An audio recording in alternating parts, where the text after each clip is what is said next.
Alhamdulillahil alamin wassalatu wassalamu ala asyrofil anbiya wal mursalin sayyidina wa maulana Muhammadin wa ala alihi wa sahbihi ajmain. Qala Allah ta'ala fil Qur'anil Karim, a'udzu billahi minasyaitonir rajim. Ya ayyuhalladzina amanu taqullaha wa la tanzur nafsum ma qaddamat lighad wattaqullaha innallaha khabirum bima ta'malun. Bapak rahmat Allah Subhanahu wa taala, adalah di siang hari, di malam hari ini kita semuanya bisa berkumpul di tempat ini, dan hari ini kita sekarang sudah berada di penghujung bulan, bukan penghujung ya, sekarang kita sudah memasuki tahun baru 1441. Sejak tadi adzan maghrib berkumandang, hari ini kita sudah memasuki tanggal 1 bulan Muharram 1441 Hijriah.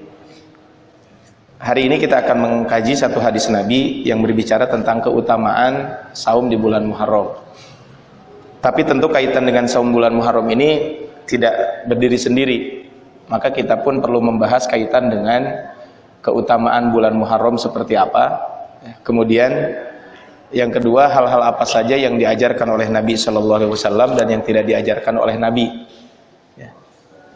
Salah satunya mungkin di hari ini, walaupun saya di grup saya sih ada sih 1-2 grup gitu yang menyebarkan doa awal tahun dan akhir tahun ya.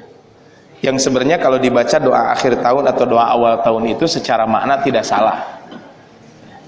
Cuman yang jadi masalah adalah jika orang-orang membaca doa awal tahun dan akhir tahun ini sambil meyakini bahwa doa tersebut ya, memang punya keutamaan tersendiri ya. Makanya hari ini kita pun akan bahas kaitan dengan sedikit sejarah tentang bagaimana penetapan tahun ya yang ada di dalam penanggalan Islam ya.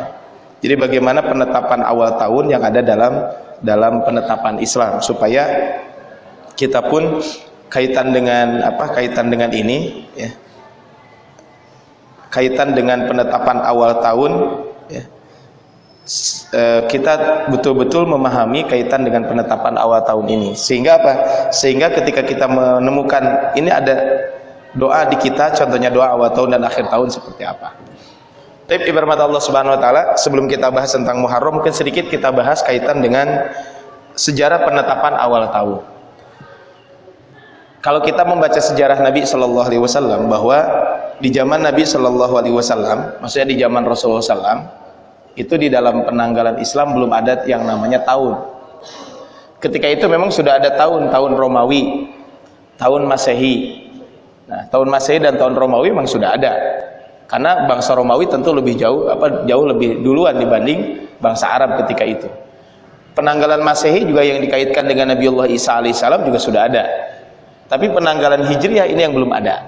Nah, di zaman Nabi SAW, tahun itu adalah untuk mengetahui tahun ini tahun apa, maka mereka itu mencari atau ketika menamakan tahun itu sesuai dengan apa kejadian yang besar di tahun itu. Makanya kalau kita berbicara contohnya Rasulullah SAW lahir pada tahun gajah. Kenapa dinamakan tahun gajah? Karena Rasulullah SAW ketika beliau lahir ada peristiwa besar, yaitu penyerangan pasukan gajah ke kota Mekah. Nah, akhirnya disebutkanlah Rasulullah SAW lahir di tahun gajah. Kita juga sering mendengar di dalam sejarah ada namanya Amul Huzni, tahun kesedihan. Kenapa dinamakan tahun kesedihan? Karena ketika itu Rasul ditinggal wafat oleh 2 orang yang beliau sayangi. Yang pertama Sayyidah Khadijah, yang kedua adalah pamannya Abu Thalib. Ada juga namanya Sa'atul Idni, tahun diizinkan Rasul untuk berhijrah ketika itu. Nah, nama-nama tahun ini sekali lagi dikaitkan dengan peristiwa besar di tahun itu. Termasuk juga di zaman Abu Bakar Siddiq radhiyallahu anhu, itu juga belum ada yang namanya penanggalan ketika itu. Maksudnya penanggalan itu dalam artian ini tahun apa? Tahun 1, 2, 3 belum ada. Nah, ketika zaman Umar ibn Khattab radhiyallahu anhu, ya, tepatnya di tahun ketiga beliau menjabat jadi khalifah, maka ketika itu beliau mengirim surat kepada gubernurnya. Salah seorang gubernur yang dikirim itu adalah surat tersebut adalah Abu Musa al-Asy'ari. Abu Musa al-Asy'ari mendapatkan surat dari Khalifah Umar ibn Khattab ketika itu. Kemudian ketika Abu Musa al-Asy'ari membaca perintah tersebut, maka beliau mengatakan, ya, ketika itu Abu Musa al-Asy'ari saat itu menjabat sebagai gubernur di daerah Basrah. Dalam surat itu Abu Musa mengatakan, akhirnya apa? Ketika Abu Musa mendapatkan surat, kemudian beliau mengatakan, innahu ya'tina min amiril mu'minin kutubun. Sesungguhnya telah datang kepada kami dari Amirul Mukminin beberapa surat. Fala nadri ala ayyin na'mal. Kami tidak tahu kapan kami mengamalkan, melaksanakan perintah ini. Wa qad qara'na kitaban mahallahu Sya'ban. Ada salah satu surat yang kami baca, perintahnya itu adalah laksanakan di bulan Sya'ban. Fala nadri ahwal ladzi nahnu fihi amil madhi. Kami tidak tahu Sya'ban kapan, Sya'ban tahun kemarin atau Sya'ban tahun ini. Ini kata siapa? Kata Abu Musa al-Asy'ari. Nah kemudian akhirnya apa? Kan setelah Abu Musa tadi mendapatkan surat, bingung ini teh tahun kapan harus dilaksanakan. Maka ketika itu, ya, Abu Musa al-Asy'ari mengirimkan surat kepada Umar ibn Khattab. Maka ketika itu Umar bin Khattab mengumpulkan para sahabat ketika itu. Ya. Beliau mengumpulkan para sahabat di Madinah, kemudian kata Umar ibn Khattab, "Du'u lin-nasi syai'an ya'rifunahu." Kemudian kata beliau, sekarang tugasnya adalah berikanlah atau tetapkanlah tahun untuk manusia, untuk kaum muslimin khususnya, sehingga mereka bisa tahu penanggalan itu. Akhirnya ketika itu para sahabat rapat. Ada beberapa masukan. Yang pertama ada yang mengusulkan kalau begitu kita gunakan saja tahun bangsa Romawi. Namun usulan itu dibantah. Kenapa? Karena tahun Romawi itu terlalu tua. Jadi terlalu lama kalau menggunakan tahun Romawi. Kemudian ada juga yang mengusulkan bagaimana kalau tahun Masehi. Itu pun tidak disepakati.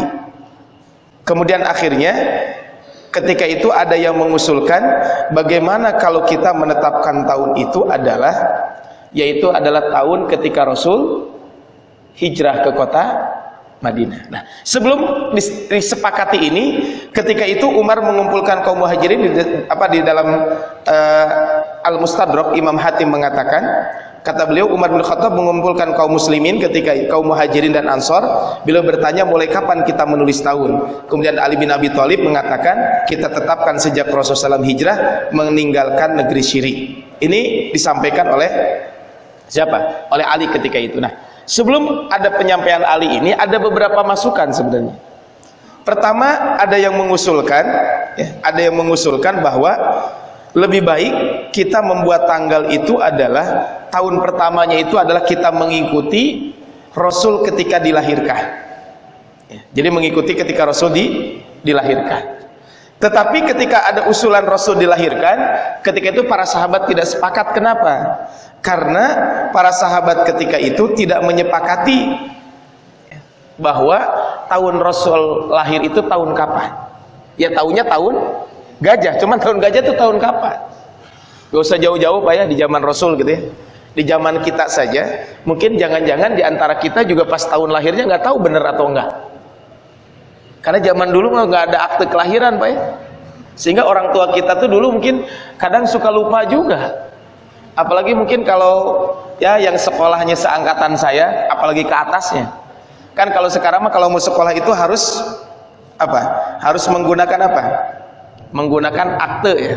Kalau zaman saya dulu dan ke atasnya, ke bawah juga masih sebagian. Baheula makan Pak, mau ditanya teh tahun sabaraha ieu lahirna tahun sekian. Buktina kumaha cukup kieu we Pak ya. Kan lamun geus kieu berarti geus 7 tahun. Maka sehingga banyak orang zaman dulu mah karena belum nyampe usia akhirnya ditambah. Sehingga sering saya ketemu dengan orang-orang, sebenarnya saya lahir tahun 78, tapi karena waktu itu sekolah harus 7 tahun, jadinya diasupkan ke 80. Kan suka ada yang seperti itu. Nah, itu zaman kesini, apalagi di zaman Nabi Shallallahu Alaihi Wasallam. Nah, akhirnya apa? Ketika itu mereka ada yang mengusulkan tahun lahirnya Nabi, tapi tidak disepakati kapan tahunnya itu. Kemudian bagaimana kalau ketika Nabi diutus jadi Nabi? Ketika Rasulullah SAW diutus jadi Nabi, itu pun mereka tidak disepakati tahunnya. Maksudnya persis tahun berapanya tidak disepakati. Kemudian setelah itu ada masukan juga bagaimana kalau tahun pertamanya itu adalah dihitung dari mulai Rasul wafat. Nah, kalau Rasul wafat, para sahabat menyepakati. Kenapa? Karena jarak antara Umar bin Khattab dengan ketika beliau jadi khalifah itu tidak terlalu jauh dengan jaraknya Rasul wafat. Akhirnya ketika itu para sahabat mengatakan, kami tidak setuju ketika tahun lahir Nabi itu, tahun wafatnya Nabi dijadikan tahun pertama. Kenapa? Karena khawatir nanti malah kami tambah sedih terus. Jadi mengenang wafatnya Nabi jadi tambah sedih. Kemudian setelah itu ada yang mengusulkan, ya udah kalau begitu tahunnya itu adalah ketika Rasul hijrah. Maka fa ajma'u alal hijrah. Akhirnya para sahabat ketika itu, Umar ketika rapat dengan para sahabat, istasyara Umar fit tarikh fa ajma'u alal hijrah. Akhirnya para sahabat ketika itu sepakat tahun pertamanya itu adalah bulan Hijriyah, sehingga inilah disebut dengan penanggalan Hijriyah. Kenapa? Karena penanggalan itu bermulai dari kapan? Ketika Rasul hijrah dari kota Madinah dari kota Mekah ke kota Madinah. Ini baru tahunnya. Kemudian setelah itu, sekarang tahunnya sudah disepakati. Sekarang kita berada di tanggal 1 bulan Muharram 1441. Berarti kita ini sekarang 1441 tahun dari sejak Rasul hijrah. Makanya ini juga mungkin yang perlu dibahas juga, kan sempat ada kajian berkaitan dengan akhir zaman contohnya kan, bahwa usia umatku ini adalah 1500 tahun. Nah kan 1500 tahun itu kalaupun hadisnya sahih ya, maka ngitungnya dari sejak kapan? Apakah 1500 tahun itu adalah dari sejak Rasul diutus jadi nabi kah, atau dari sejak Rasul hijrah? Karena kalau dihitung 1441 itu adalah 1441 itu kapan? Ketika Rasul hijrah ke kota Madinah. Jadi kalau sekarang 1441 berarti 1441 tahun yang lalu dari peristiwa Rasul hijrah. Nah, baik, itu pembahasan lain. Tapi kita berikutnya adalah kemudian pada musyawarah tersebut ya, belum disepakati, kan dalam bulannya sudah disepakati bahwa jumlah bilangan bulan di dalam Islam itu ada 12 bulan. Cuman ketika itu bulan apa yang menjadi tahun pertama? Bulan pertama itu setiap awal tahunnya. Ketika itu belum disepakati, bahwa ada yang mengatakan ya udah bulan Ramadan saja. Kemudian kalau begitu jangan bulan Ramadan deh, kalau begitu bulannya adalah bulan Rabiul Awal. Ada juga mengusulkan bulan lain, tapi disepakati ketika itu ada usulan dari Utsman bin Affan mengusulkan agar bulan pertama dalam kalender Hijriyah itu adalah bulan Muharram. Nah, kenapa bulan Muharram ini dijadikan landasan sebagai bulan pertama? Apakah karena Rasul hijrah? Bukan. Landasan bulan Muharram dijadikan itu yang pertama adalah karena bulan pertama dalam kalender Arab zaman dulu juga bulan Muharram. Itu yang pertama. Jadi kalender Arab zaman dahulu juga bulan Muharram. Cuman mereka tidak punya tahun, itu saja. Kemudian yang kedua adalah landasannya karena bulan Muharram itu kaum muslimin baru pulang melaksanakan ibadah haji. Ketika mereka baru pulang melaksanakan ibadah haji, tentu ini adalah secara semangat pun mereka tinggi. Nah, yang ketiga, alasan kenapa bulan Muharram dijadikan awal bulan itu adalah karena Rasulullah SAW punya tekad yang kuat untuk hijrah itu di bulan Muharram, dan Rasul melaksanakan hijrah adalah pada bulan Safar akhir sampai di Madinah bulan Rabiul Awal. Jadi saya ulangi, Rasul itu kenapa? Rasul itu adalah hijrah di bulan di bulan Safar akhir, kemudian sampai di kota Madinah Rabiul Awal. Tapi kemungkinan besar Rasul punya niat yang kuat untuk hijrah di bulan Muharram, karena di bulan Dzulhijjah Rasul itu melakukan ada perjanjian namanya Bai'atul Aqabah Ats-Tsaniyah. Kan Bai'atul Aqabah itu janji setia orang Madinah ketika itu awalnya 12 orang, kemudian tahun depan jadi 70 sekian orang. Nah, inilah terjadi di bulan Dzulhijjah. Kemudian di bulan Muharram Rasul punya keinginan kuat untuk hijrah tersebut. Penjelasan tentang permulaan awal hijrah ini bisa lihat di dalam Fathul Bari yang ditulis oleh Al-Imam Ibnu Hajar Al-Asqalani. Jadi Fathul Bari di dalam Al-Imam Ibnu Hajar Al-Asqalani di dalam Fathul Bari menjelaskan tentang tentang peristiwa ini, bagaimana sejarah penanggalan di dalam Islam. Nah, sehingga kalau jadi pertanyaan adalah bagaimana tadi kaitan dengan doa awal tahun dan akhir tahun? Kan ada doa awal tahun dan akhir tahun. Kalau begitu jelas di zaman Nabi ada nggak awal tahun dan akhir tahun? Tidak ada. Di zaman Abu Bakar tidak ada juga. Di zaman Umar bagaimana? Sama, tidak ada juga doa awal tahun dan akhir tahun. Terus bagaimana dengan ada yang doa awal tahun dan akhir tahun? Nah, kalau kita membaca doa awal tahun dan akhir tahun, sebenarnya doa tersebut secara makna tidak salah. Saya ulangi, doa awal tahun dan akhir tahun secara makna tidak salah. Tetapi yang salah itu adalah jika menjadikan doa tersebut menjadi satu keharusan. Bahkan sampai ada beberapa yang mengutip ya, di dalam ketika membaca doa awal tahun, contohnya, barang siapa yang membaca doa akhir tahun dan dibacanya adalah di waktu asar sampai menjelang maghrib, jadi doanya adalah asar sampai menjelang maghrib, baca doa akhir tahun 3 kali, katanya apa? Maka setan itu akan putus asa. Nah, ini kan yang repot gitu ya.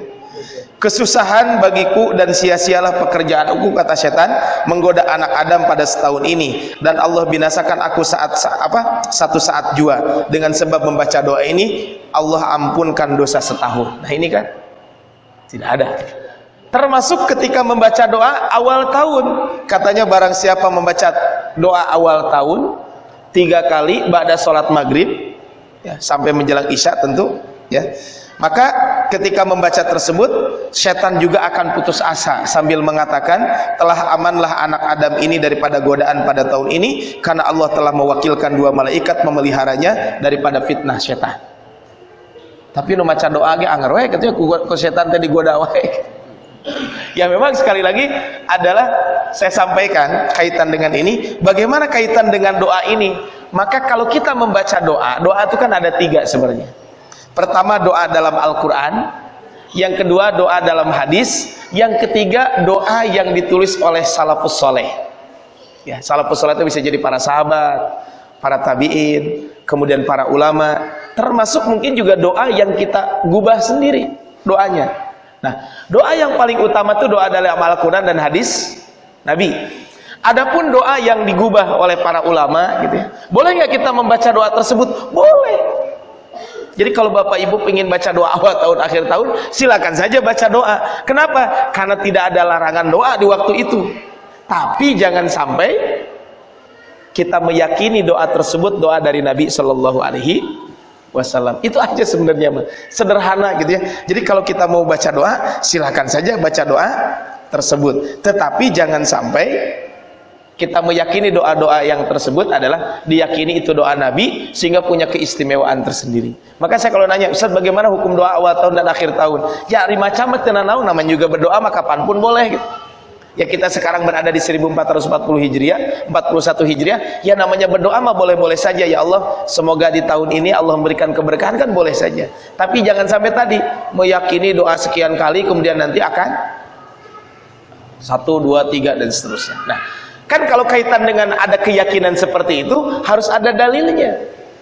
Contohnya begini, ada pernah bertanya kepada seorang ustadz. Ketika ditanya, Ustaz bagaimana supaya saya rajin ibadah, kata ustadz tersebut, coba antum rutinkan baca istighfar 2000 kali. Nah, baca istighfar 2000 kali maksudnya ustadz tersebut bukan mengatakan lamun baca 2000 bakal rajin ibadah, enggak. Maksud ustadz tersebut adalah kamu kalau ingin rajin ibadah perbanyak istighfar. Kalau itu kan boleh. Hari baca istighfar dilarang enggak? Enggak. Tapi apa? Ketika kita banyak memohon ampun kepada Allah, dosa kita jadi bersih sehingga kita mudah untuk melakukan kebaikan. Itu maksudnya. Boleh-boleh saja baca istighfar. Tapi jangan meyakini barang siapa yang baca istighfar 1000 kali maka akan 1, 2, 3. Jangan. Kenapa? Karena perlu dalil kalau seperti itu. Kecuali memang ada dalil-dalil tertentu. Contohnya, barang siapa mengucapkan subhanallahi wa bihamdi 100 kali, maka Allah akan hapus dosa-dosanya walaupun sebesar buih di lautan. Itu jelas adanya, ada doanya. Barang siapa yang mengucapkan la ilaha illallah wahdahu la syarikalah, lahul mulku wa lahul hamdu wa huwa ala kulli syai'in qadir, baca 100 kali, maka sama dengan memerdekakan 10 orang budak di zaman Nabi Ismail. Kemudian Allah akan ampuni dosa-dosanya. Kemudian Allah akan apa? Kemudian Allah Subhanahu wa taala akan apa? Akan angkat derajatnya. Ya tentu ini memang ada dalilnya seperti itu. Atau barang siapa yang membaca Allahumma anta rabbi la ilaha illa anta khalaqtani dan seterusnya pagi hari 3 kali atau sore hari 3 kali, maka dia akan dimasukkan ke dalam surga jika dia meninggal dunia. Kan itu jelas ada.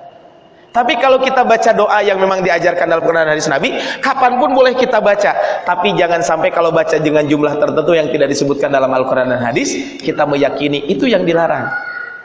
Itu yang dilarang di dalam syariat. Makanya termasuk tadi doa awal tahun dan akhir tahun, ya clear ya seperti itu. Kalau mau baca doa mangga, mau awal tahun mau akhir tahun juga silahkan. Tapi apa? Tapi jangan sampai meyakini tadi. Justru yang ada itu adalah bukan awal tahun dan akhir tahun yang diajarkan oleh Nabi, tapi doa setiap awal bulan. Masih hafal doa awal bulan? Pernah saya ajarkan dulu ketika pembahasan menjelang Ramadan. Doanya pendek kok. Allahumma ahillahu alaina bil amni wal iman wassalamati wal islam wat taufiq lima yuhibbu rabbuna wa yarda rabbuna wa rabbukallah. Ini doa kita panjatkan setiap awal bulan, termasuk malam ini kita baca doa itu boleh. Bulan ini adalah awal bulan Hijriah, bulan Muharram, dan awal tahunnya mangga saja baca doa ini. Tapi doa ini kita baca kapan? Ketika awal bulan ini. Jadi sekali lagi kaitan dengan ini sudah clear ya. Kenapa? Karena penanggalan Hijriah itu mulai ada sejak zaman kapan? Umar ibn Khattab radhiyallahu anhu. Jadi kalau kita berbicara tentang doa awal tahun dan akhir tahun, ya tentu itu adalah silahkan saja kalau mau membaca, tapi jangan sampai kita meyakini keyakinan-keyakinan tertentu. Baik, sekarang kita lanjutkan. Terus bagaimana kaitan dengan bulan Muharram ini? Ya, kaitan dengan bulan Muharram ini Allah sebutkan di dalam Al-Quran, walaupun tidak disebutkan dengan bulan Muharram secara khusus. Di dalam Al-Quran Allah menyebutkan di dalam surat At-Taubah ayat ke-36. Inna iddatas syuhuri indallahi isna asyara syahra. Sesungguhnya bilangan bulan pada sisi Allah itu ada 12 bulan. Fi kitabillah, dalam ketetapan Allah Subhanahu wa taala, yauma khalaqas samawati wal ard, ketika Allah menciptakan langit dan bumi, minha arba'atun hurum. Di antara 12 bulan itu ada 4 bulan yang diharamkan. Saya ulangi, dalam surat At-Taubah ayat 36 kata Allah, sesungguhnya bilangan bulan di sisi Allah itu ada 12 bulan dalam ketetapannya ketika Allah menciptakan langit dan bumi. Di antara ke-12 bulan itu ada 4 bulan yang diharamkan. Di dalam Al-Quran memang tidak dijelaskan apa 4 bulan ini. Maka disebutkan di dalam hadis riwayat Imam Bukhari dan Imam Muslim disebutkan, inna zamana qad istadara, sesungguhnya waktu itu terus berputar. Kahayatihi yauma khalaqas samawati wal ard, ya. Sebagaimana bentuknya semula di waktu Allah ciptakan langit dan bumi. As-sanatu isna asyara syahra, 1 tahun itu ada 12 bulan. Kemudian apa? Minha arba'atun hurum, di antara ke-12 itu ada 4 bulan yang diharamkan. Kata Rasul, salasun mutawaliyat, 3 bulan berturut-turut. Dzulqa'dah, Dzulhijjah, Muharram. Ini 3 bulan berturut-turut. Dzulqa'dah, Dzulhijjah, bulan Muharram. Kemudian yang keempat kata Rasul, wa Rajabu Mudharrul ladzi baina Jumada wa Sya'ban. Kemudian yang berikutnya adalah bulan Rajab Mudhar yang terdapat antara bulan Jumada Tsaniyah dengan bulan Sya'ban. Ini adalah kalau kita berbicara tentang bulan Muharram ini. Jadi di antara keistimewaan bulan Muharram apa? Bulan Muharram itu adalah bulan yang memang Allah haramkan di bulan itu. Apa yang Allah haramkan di bulan itu? Maka di dalam ayat ini disebutkan dzalikat dinul qayyim. Di dalam surat At-Taubah ayat 39, itulah ketetapan agama yang lurus. Fala tadlimu fihinna anfusakum. Maka janganlah kalian berbuat zalim di ke-4 bulan tersebut. Nah, di sini ada kata-kata fala tadlimu fihinna anfusakum. Maka janganlah kalian berbuat zalim di ke-4 bulan tersebut. Salah satunya bulan Muharram. Apa yang dimaksud dengan kezaliman di ke-4 bulan itu? Ada dua makna minimal yang disampaikan oleh para mufassirin. Yang pertama adalah, lihat di dalam tafsir Al-Qurtubi, juga di dalam tafsir At-Tabari, disebutkan bahwa yang pertama adalah fala tadlimu fihinna anfusakum, itu adalah pertama dilarang berperang. Jadi keempat bulan ini bulan istimewa. Salah satunya adalah larangan untuk berperang. Namun ketentuan ini sebagaimana disebutkan oleh Imam Al-Qurtubi di dalam tafsirnya telah dihapus. Artinya larangan berperang di keempat bulan ini telah dihapus. Tapi ada makna yang kedua. Makna yang kedua justru adalah kita dilarang di keempat bulan ini berbuat dosa dan maksiat. Maksudnya apa? Maksud dilarang berbuat dosa dan berbuat maksiat itu maksudnya adalah bukan berarti kalau begitu mah di 8 bulan yang lain boleh berbuat dosa, enggak. Maksudnya adalah berbuat dosa di keempat bulan ini secara dosanya adalah berlipat-lipat dibanding dosa di bulan-bulan biasa. Kenapa? Karena bulan ini bulan yang istimewa. Contohnya di dalam Al-Quran, bukan kaitan dengan ini. Hafidhu ala sholawati was sholatil wusta. Jagalah sholatmu dan sholat al-wusta. Apa sholat al-wusta itu? Sholat asar. Jadi yang kita jaga 5 sholat. Tapi kenapa disebutkan sholat asar? Ini penekanan secara khusus. Perhatikan sholat asar. Memang sholat asar kan juga banyak yang melalaikan. Kenapa? Pertama biasanya jam tidur. Yang kedua biasanya kalaupun tidak tidur orang bekerja tanggung. Kan bekerja biasanya jam 5 baru bubaran. Nanti jam 5 baru sholat. Ada juga yang seperti itu. Ini kan, nah ini adalah penekanan kaitan dengan ini. Jadi jangan berbuat maksiat di kedua bulan tersebut. Jadi yang pertama keistimewaan bulan Muharram adalah bulan Muharram itu adalah bulan yang memang diharamkan oleh Allah Subhanahu wa taala untuk berbuat zalim di keempat bulan tersebut. Salah satunya bulan Muharram. Yang kedua, keutamaan bulan Muharram ini adalah disebutkan di dalam hadis Nabi. Mohon maaf, disebutkan di dalam kaitan dengan penamaannya sendiri. Jadi keutamaan bulan Muharram kita bisa lihat di dalam nama daripada bulan tersebut. Apa nama bulan tersebut? Muharram. Dari kata harrama yuharrimu. Maka sigat maf'ulnya, isim maf'ulnya itu adalah muharraman, yang mana kembali kepada permasalahan sebelumnya disebutkan bahwa pengharaman perbuatan-perbuatan yang dilarang memiliki terkesan khusus yang sangat kuat pada bulan ini sesuai dengan namanya. Yang ketiga, kaitan dengan bulan Muharram ini ya, keutamaannya adalah Rasulullah SAW menyebutkan di dalam sebuah hadis ya, kaitan dengan bulan ini dikaitkan dengan Allah, diidofatkan itu disandingkan dengan Allah. Contohnya di dalam dalam hadis, afdhalus siyam ba'da Ramadan, saum yang paling istimewa setelah bulan Ramadan. Saum apa yang paling istimewa setelah bulan Ramadan? Syahrullahi al-Muharram. Di sini disebutkan bulan Allah, yaitu bulan Muharram. Jadi bulan Muharram itu disandingkan dengan Allah, Syahrullahi. Kaidah dalam bahasa Arab disebutkan segala sesuatu yang dikaitkan dengan Allah itu biasanya sesuatu itu jadi mulia. Baitun artinya rumah. Kalau baitullah, rumah Allah, kan beda. Rumah Allah dengan rumah kan beda. Rasul utusan. Utusan Allah Rasulullah. Setiap utusan namanya Rasul. Tapi kalau sudah Rasulullah, utusan Allah. Abdun hamba. Tapi kalau sudah Abdullah, nah, penekanannya berbeda. Makanya ya, kaitan dengan hijrah ini adalah dianggap sebagai apa? Kaitan dengan hijrah ini adalah Muharram ini sangat penting. Kenapa? Karena disebutkan di dalam beberapa dalam hadis disebutkan dengan bulan Allah. Sebagaimana dalam riwayat disebutkan bahwa Syahrullahi al-Muharram, dan segala sesuatu yang disandingkan dengan Allah itu menunjukkan kepada tasyrif, kemuliaan tersebut. Ya, makanya tadi Abdullah, Rasulullah, Baitullah. Kemudian jemaah haji, jemaah umrah itu tamu. Tapi disebutkan al-hujjaj wal ummar wafdullah. Jemaah haji dan jemaah umrah itu adalah tamu Allah. Bahasanya wafdullah. Makanya kan kita sering sebut dengan Dhaifur Rahman. Siapa Dhaifur Rahman itu? Jemaah haji dan jemaah umrah sering disebut dengan Dhuyufur Rahman.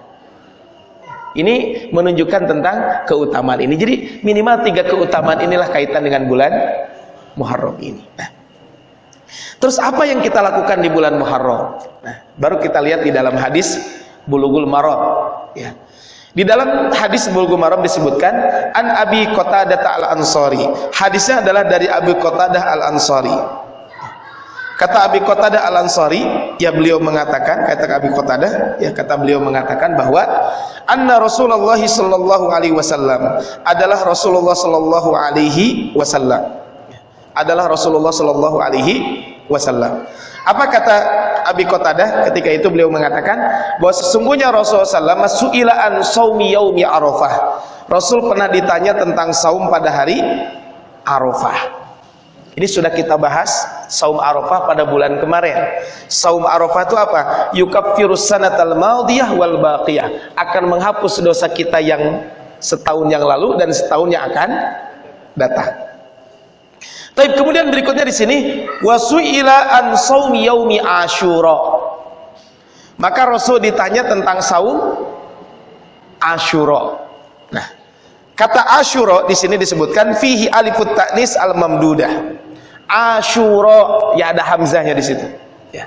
Asyura itu terdapat alif ta'nis yang dipanjangkan.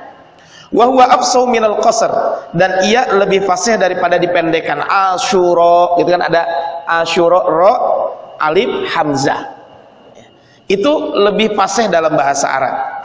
Kemudian dinamakan Asyura wa Asyura min babis sifatil lati lam yurad laha fi'al. Kata-kata Asyura itu merupakan kata sifat yang tidak memiliki kata kerja.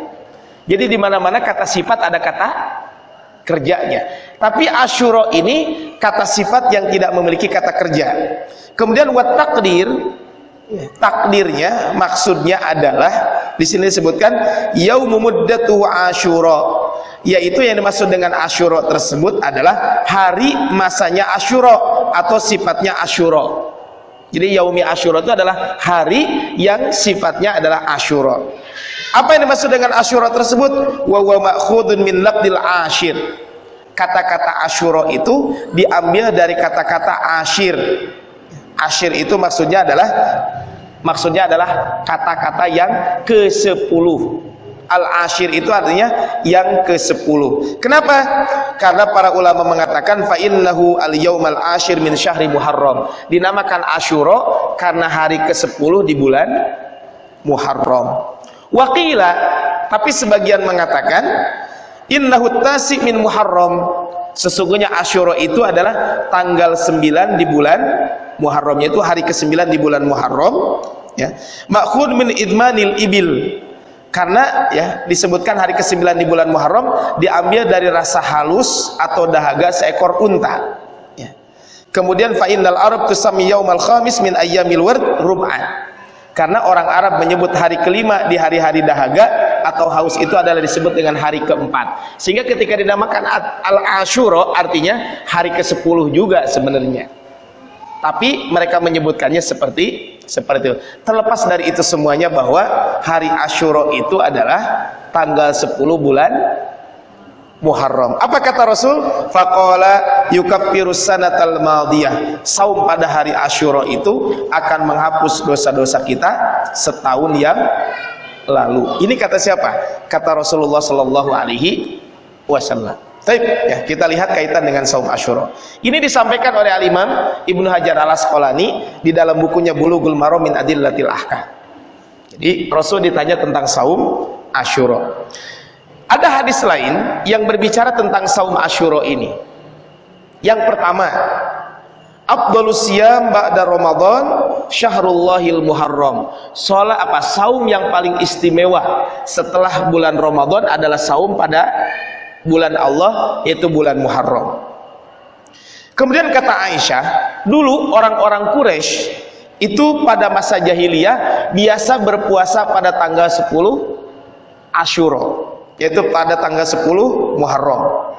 Maka ketika Rasulullah SAW hijrah ke kota Madinah, maka beliau berpuasa pada tanggal 10 Asyura tersebut. Dan kemudian ketika itu saum Asyura itu ditetapkan wajib buat kaum muslimin. Jadi ketika di Mekah orang-orang Quraisy saum Asyura. Sampai di Madinah maka Rasul menetapkan saum Asyura ini wajib. Sampai turun surat Al-Baqarah ayat 184, maka saum Asyura itu dihapus kewajibannya. Kata Rasul, barang siapa yang berpuasa silahkan, tidak pun tidak apa-apa. Jadi awalnya adalah ketika Rasul sampai di Madinah, Asyura itu wajib. Jadi kewajiban kaum muslimin dulu saum kapan? Hanya Asyura. Turun surat Al-Baqarah 184, maka dihapus. Kemudian setelah itu barulah Rasul menyampaikan wasiyami yaumi Asyura, saum pada hari Asyura. Ahtasibu 'ala Allah ayyukaffira sanatal allati qablah. Saya berharap semoga Allah mengampuni dosa-dosa setahun yang lalu. Jadi ini awalnya gitu ya. Sehingga Nabi ditanya tentang saum Asyura akan menghapus dosa-dosa setahun yang lalu. Karena sebelumnya Asyura itu wajib, kemudian jadi sunnah. Nah, kemudian ketika para sahabat ketika itu sedang saum, ya. Kemudian ya, kata Ibnu Abbas, ketika Rasulullah SAW di kota Madinah menyaksikan orang-orang Yahudi juga ternyata berpuasa. Kemudian Rasul mengatakan, hari ini hari apa kalian berpuasa? Maka ketika orang-orang Yahudi mengatakan, hari ini adalah hari ketika Nabi Musa diselamatkan oleh Allah Subhanahu wa Ta'ala, sehingga kami bersyukur dan kami berpuasa. Maka kata Rasulullah SAW, fa ana ahaqqu bi Musa minkum. Saya lebih berhak untuk melaksanakan ibadah ini dibanding dibanding kalian. Kenapa? Karena saya dengan Nabi Musa itu punya ikatan keimanan. Jadi Rasul mengatakan saya lebih berhak daripada kalian. Nah, ketika para sahabat sedang berpuasa, tiba-tiba ada yang datang, ya Rasulullah, kenapa ya ini teh hari yang diagungkan oleh orang Yahudi? Karena hari ini hari yang diagungkan oleh orang Yahudi, maka kata Rasulullah SAW, la in baqaitu ila qabilin la asuman tasi. Kalau tahun depan saya masih hidup, maka saya akan melaksanakan ibadah saum Asyura ini adalah bukan tanggal 10 saja, tapi 9 dan 10. Jadi 9 dan 10. Ini kata siapa? Kata Rasulullah sallallahu alaihi wasallam. Makanya kata Abdullah bin Abbas, ma ra'aitun nabiy yataharra siyama yaumin faddalahu 'ala ghairihi illa hadzal yaum. Saya tidak pernah melihat Rasul mengupayakan untuk berpuasa pada suatu hari yang melebihi saum pada hari Asyura ini, yaitu yaum Asyura wa hadza syahr, dan di bulan Muharram ini, yakni syahr wa hadza syahr, dan bulan ini yaitu bulan Ramadan. Jadi ada dua waktu yang Rasul itu sangat bersungguh-sungguh dalam berpuasa. Pertama saum Asyura, yang kedua saum Ramadan. Wajar kalau saum Ramadan karena wajib. Kalau saum Asyura ini yang luar biasa, Rasul melaksanakan ibadah saum tersebut. Nah, akhirnya Rasul juga menyampaikan dalam hadis lain, hadis riwayat Imam Ahmad dan Imam Ibnu Huzaimah juga menyebutkan bahwa dari Abdullah bin Abbas, sumu yauma Asyura, saumlah kalian pada hari Asyura.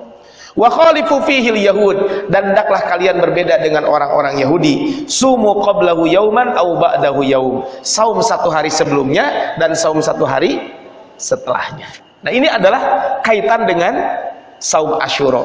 Al-Imam Ibnu Hajar memang di dalam Sahih Bukhari, di dalam bukunya, beliau hanya menyebutkan satu hadis. Nabi ditanya tentang saum Asyura, kata Rasul, saum Asyura akan menghapus dosa-dosa kita yang telah lalu. Sehingga kalau kita melihat saum Asyura ini, pertama, saum Asyura ini adalah wajib.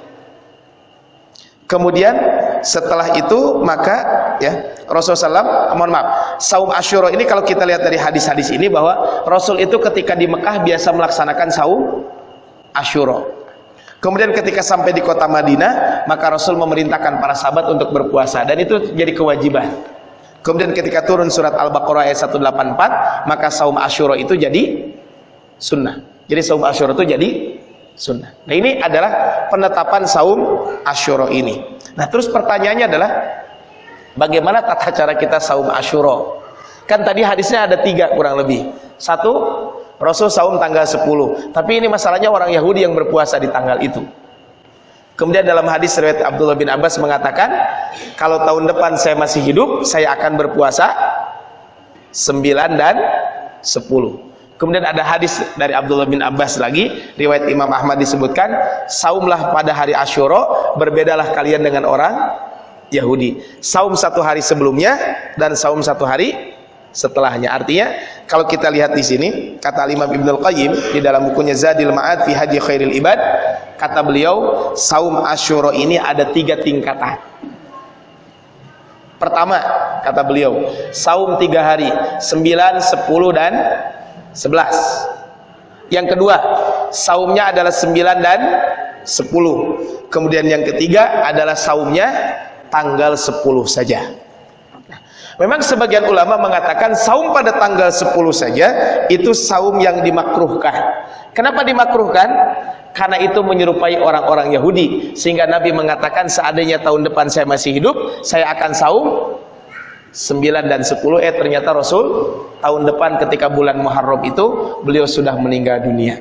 Artinya Rasul tidak sempat saum tanggal 9. Rasul itu saumnya adalah 9 dan Rasul saumnya tanggal 10 saja. Tapi kata Rasul dalam hadisnya disebutkan, lain baqaitu, sungguh jika aku masih hidup sampai tahun depan, masih ila qabilin, sampai tahun depan, maka la asuman natasi, saya akan berpuasa pada tanggal 9. Sehingga yang kedua adalah kalau saum tanggal 9 dan 10 jelas para ulama sepakat dibolehkan. Jadi 9 dan 10. Terus bagaimana kaitan dengan saum 3 hari tadi?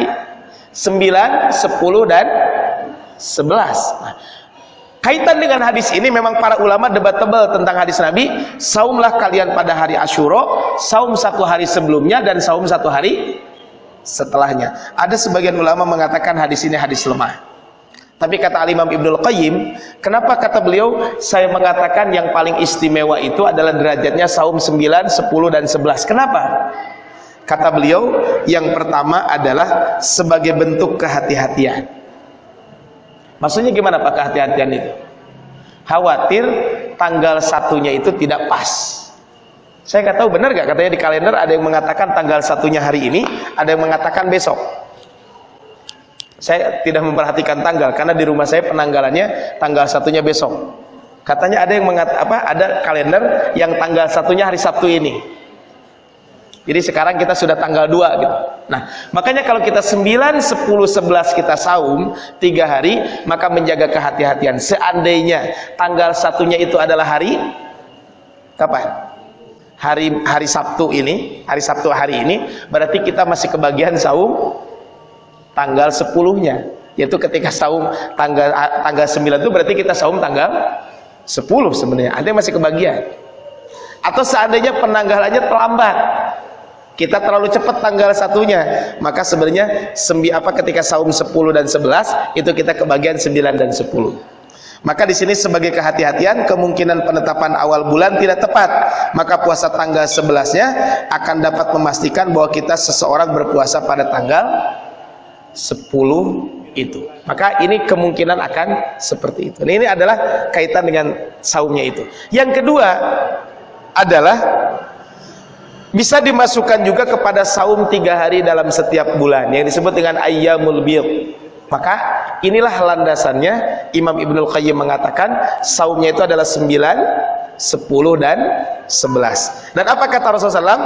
Kalau kita saum tanggal 10-nya ya, Allah akan mengampuni dosa-dosa kita setahun yang lalu. Nah, kalau kita saum tanggal 9 karena kita menyelisihi orang-orang Yahudi dan kita semuanya adalah mengikuti perintah Nabi, walaupun Nabi karena keburu meninggal tidak melakukan itu. Tapi ibarat Allah Subhanahu wa taala, dosa apa yang akan diampuni? Apakah dosa besar atau dosa kecil? Memang ada sebagian ulama mengatakan yang akan diampuni itu semua dosa, dosa besar dan dosa kecil. Tapi sebagian lagi mengatakan enggak, yang akan diampuni itu hanya dosa-dosa kecil saja. Karena dalam sebuah hadis disebutkan as-shalawatul khams, salat 5 waktu, wal jumu'atu ilal jumu'ah, antara satu Jumat dengan Jumat berikutnya. Ini kan semuanya amalan wajib. Kata Rasul, kafaratul lima bainahunna, akan menghapus dosa-dosa di antara keduanya. Jadi kita di sholat maghrib, kemudian sekarang kita sholat isya. Maka setelah antara sholat maghrib dan sholat isya itu, setelah sholat isya kita akan diampuni dosa antara maghrib dengan isya itu. Kata Rasul, malam tughsha al kabair, selama dia tidak melakukan dosa besar. Nah, yang wajib saja yang hanya bisa diampuni dosa kecil, apalagi yang sunnah tentu yang akan diampuni adalah dosa-dosa kecil kita. Tapi jangan sampai mengatakan kedeuna naon ari kitu mah cek ustad ge bahwa dosa-dosa kecil akan diampuni, udah we nanti tanggal 10 kita puasa jadi ayeuna mah berbuat dosa. Nah, yang mending kalau kita usianya sampai tanggal 10, kalau enggak itu satu. Yang kedua, iya kalau saum kita diterima, kalau saum kita enggak. Nah, makanya jangan sampai kita gampang melalaikan dosa. Tapi pelajaran dari hadis ini bahwa umat Rasul itu adalah ummatan marhumah, umat yang dicintai oleh Allah. Kenapa dicintai oleh Allah, Bapak Ibu? Karena umat Rasul itu adalah dengan usia yang pendek, tapi Allah memberikan kepada kita amalan-amalan yang pahalanya besar. Baru saja kemarin kita saum Arafah, akan menghapus dosa yang lalu dan dosa yang akan datang. Sebelumnya kita bulan Syawal, saum 6 hari di bulan Syawal sama dengan saum 1 tahun. Sebelumnya kita bulan Ramadan. Di bulan Ramadan ada 1 malam lebih baik daripada 1000 bulan. Maka umat Rasul adalah ummatan marhumah, umat yang disayang oleh Allah. Salah satu bentuk kasih sayang Allah kepada kita, Allah memberikan kepada kita amalan-amalan yang pahalanya sangat besar di sisi Allah Subhanahu wa ta'ala. Nah, ini adalah harus menjadi pelajaran buat kita semuanya kaitan dengan saum Asyura ini. Nah, ibarat Allah Subhanahu wa ta'ala, jadi kesimpulannya bahwa bulan Muharram ini bulan yang istimewa.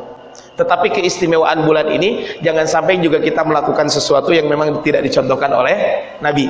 Nabi memerintahkan kita untuk saum tanggal 10.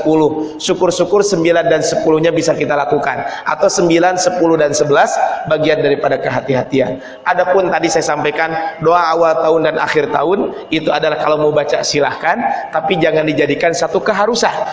Karena yang namanya berdoa kapanpun boleh kita berdoa, mau awal tahun, awal bulan, awal minggu, awal hari, mau awal apalagi awal jam, awal detik, mangga mau berdoa mah kapanpun dibolehkan, tidak ada larangan.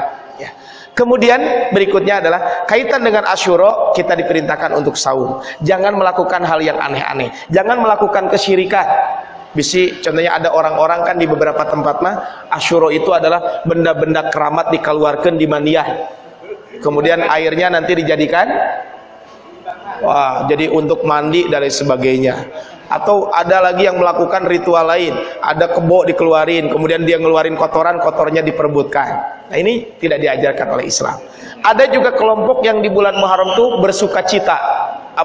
Dia tuh melakukan hal-hal yang aneh-aneh, bersuka cita karena Husain meninggal dunia. Tapi ada juga di bulan itu adalah dia memukul-mukul diri, melukai diri karena dia bersedih hati. Ini pun tidak diajarkan di dalam Islam. Ya. Islam itu makanya adalah ummatan wasata. Islam itu adalah umat yang tengah-tengah. Tidak ke kiri, kalau terlalu ke kiri jadi membolehkan segala sesuatu. Juga tidak terlalu ke kanan, kalau ke kanan jadi memperberat sesuatu. Artinya apa? Jadi melakukan sesuatu dengan membuat orang jadi sulit. Maka Islam itu adalah ummatan wasata. Sehingga di bulan Muharram ini amalan yang diajarkan oleh Nabi yang memang kita harus memperbanyak amalan tersebut adalah ibadah saum tanggal 9, 10 dan 11 kalau bisa. Kalau tidak bisa 9 dan 10. Kalau tidak cukup dengan tanggal